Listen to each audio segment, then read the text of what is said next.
ప్రియమైన జూపల్లి కృష్ణారావు గారికి చెప్పడం ఏమనగా, అయ్యా సార్ గారు, మాకు ఎన్నేళ్ళ నుండి నీళ్ళు లేక ఇబ్బందులు పడుతున్నాము. ఉన్న డ్యామ్ కాడికే చాలంటే మళ్ళా టీఎంసీలు పెంచాలి, 15 టీఎంసీలు 20 టీఎంసీలు అని కర్ణాటక రాష్ట్రానికి నీళ్ళు వదలడానికి. దీనికి ఏం సంబంధం అయ్యా?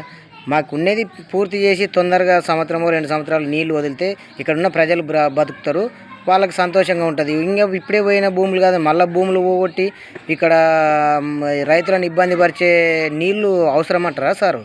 ఉన్నది చాలు, ఉన్నదాన్నే ఉన్నది ఆయకట్టనే తొందరగా చేస్తే మాకు కూడా బాగుంటుంది, మీకు బాగుంటుంది. అంతేగాని దీన్ని 20 టీఎంసీలు చేయాలి, 15 టీఎంసీలు చేయాలి, ఇది ఎక్కడ న్యాయం సార్? ఉన్నదే చాలు. ఇప్పుడు రిజర్వాయర్లు మాస్ గద్వాల జిల్లా నిండా ఉన్నాయి.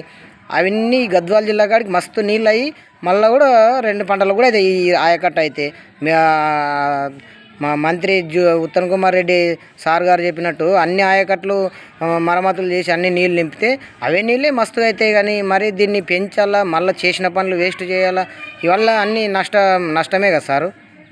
అందుకే దయచేసి చెప్తున్నా, ఇక్కడున్న ప్రజల్ని ఇబ్బంది చేయనట్టు ఇదే ఉన్న ఆయకట్టును సరిచేసి మాకు తొందరగా నీళ్ళు ఇస్తారని కోరుకుంటున్నా.